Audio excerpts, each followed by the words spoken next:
मैं ये चाहूँगा कि एक बार इस छप्पर को छू लीजिए आप।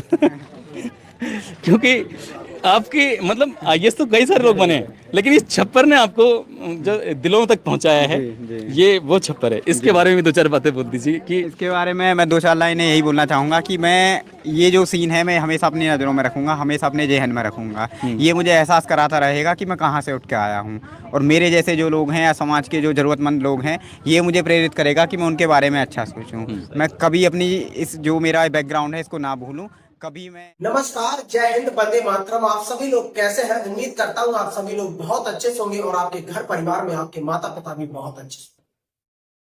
दोस्तों, आज हम आपको कहानी बताते हैं एक पवन कुमार आईएएस के बनने की कहानी, जिनकी माँ ने अपने गहने बेच दिए थे, जिनके पिता ने 4% पर ब्याज लेकर अपने बच्चे को पढ़ाया, अपने बेटे को पढ़ाया और खुद दूसरे के घर में मजदूरी करने के लिए जाया करते थे।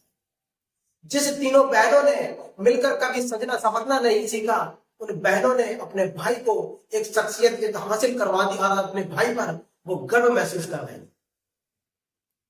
वो पवन कुमार की कहानी, जो कि ग्रामीण क्षेत्र के रहने वाले थे, जिस गांव में बिजली बहुत कम आया करती थी, कनेक्शन तो था लेकिन पढ़ने के लिए पूरी सुविधाएं नहीं थी। जहां पर पढ़ते थे, बारिश के मौसम में उस छप्पर से वहां पर पानी टपकता था, और जो जिस घर में रह रहे थे उस घर में, उस कमरे में ऊपर छत पर पन्नी पड़ी हुई थी। तो समझ सकते हैं कि वो कंडीशन में पवन कुमार ने एक सिविल सर्विस की परीक्षा पास की, 239वीं रैंक पाकर अपने भारत का नाम रोशन किया। उन्होंने अपने परिवार का नाम रोशन किया, अपने समाज का नाम रोशन किया। भाई, हम आपको कहानी बताते हैं पवन कुमार की कहानी, जो कि बुलंदशहर ब्लॉक पड़ता है, एक ऊंचा गांव ब्लॉक, और गांव ब्लॉक में एक गांव पड़ता है रघुनाथपुर।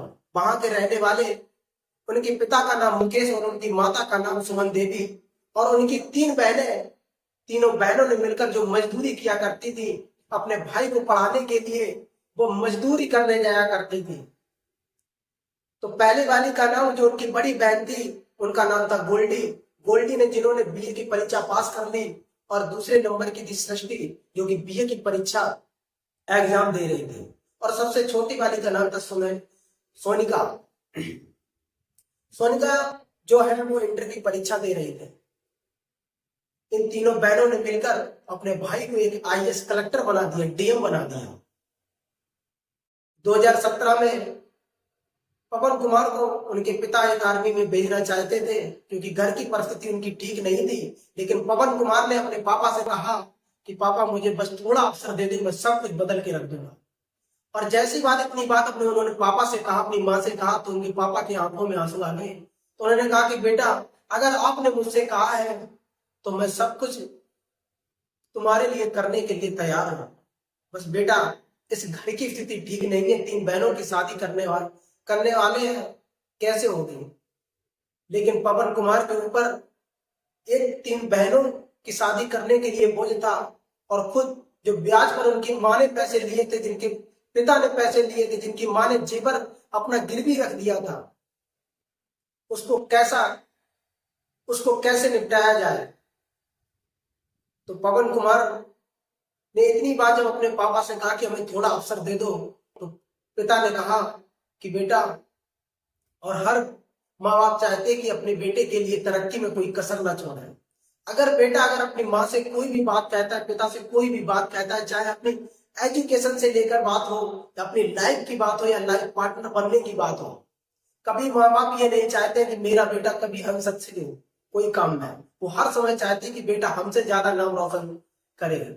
लेकिन हम उन 3 बहनों की बहुत तारीफ करते हैं। उन बहनों के लिए कोई मेरे पास शब्द नहीं है, जिन्होंने अपने भाई को एक डीएम बनाने में कोई कसर नहीं छोड़ी, जिन्होंने सजना संवरना नहीं देखा, और दूसरे के घरों में 5 लोग मजदूरी करने के लिए जाया करते थे।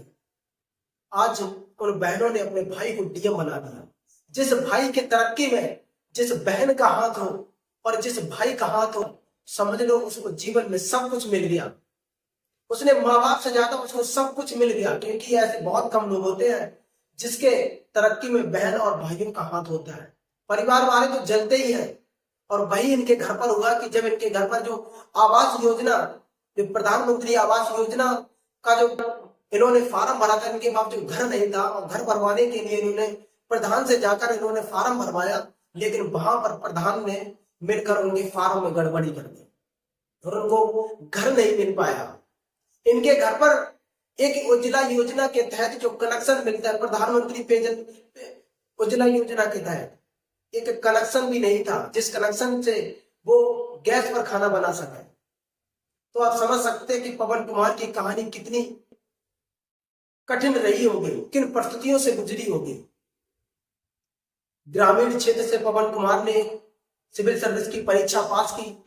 कोई शहरों में जब कोई परीक्षा पास करता है, जिसके पिता अच्छे अफसर होते हैं, कहीं अच्छी उनको सोसाइटी मिलती है, पढ़ने के लिए सारी सुविधाएं मिलती हैं, तो एक बार ऐसा होता है कि चलो सारी सुविधाएं हैं इनके पास, तो इन्होंने पास कर ली। लेकिन उनके बाद जब इन्होंने 2 बार एग्जाम दिया, 2 बार एग्जाम देने के बाद ये अनसक्सेस रहे, उसमें उनको सफलता नहीं मिली, लेकिन उन्होंने हार नहीं माना। जब इन्होंने हार नहीं मानी तो इन्होंने फिर निकाल दिया। जैसे ही इनका प्री निकला तैसे ही मेंस के लिए दिल्ली में मुखर्जी नगर यहाँ पर आए और 2 महीने के लिए इन्होंने कोचिंग की। फिर इसके बाद ये घर वापस हो गई और फिर इन्होंने मेंस भी निकाल दिया और मेंस निकालने के बाद इन्होंने इंटरव्यू की तैयारी की और इंटरव्यू में इन्होंने फटाक से इंटरव्यू निकाल दिया और ये पास हो गए। तो ये पवन कुमार की कहानी, एक आईएएस बनने की कहानी, जिन्होंने बुलंदशहर और रघुनाथपुरा जो गांव है, इन्होंने आज अपने गांव का नाम रोशन कर दिया और सभी लोग इनसे, जो अधिकारी हैं, सभी लोग इनसे मिलने के लिए वहां पर पहुंच रहे हैं। तो दोस्तों फिर मिलते हैं आपको एक नई कहानी में, नई स्टोरी में। तब तक के लिए इजाजत दीजिए। जय हिंद, वंदे मातरम।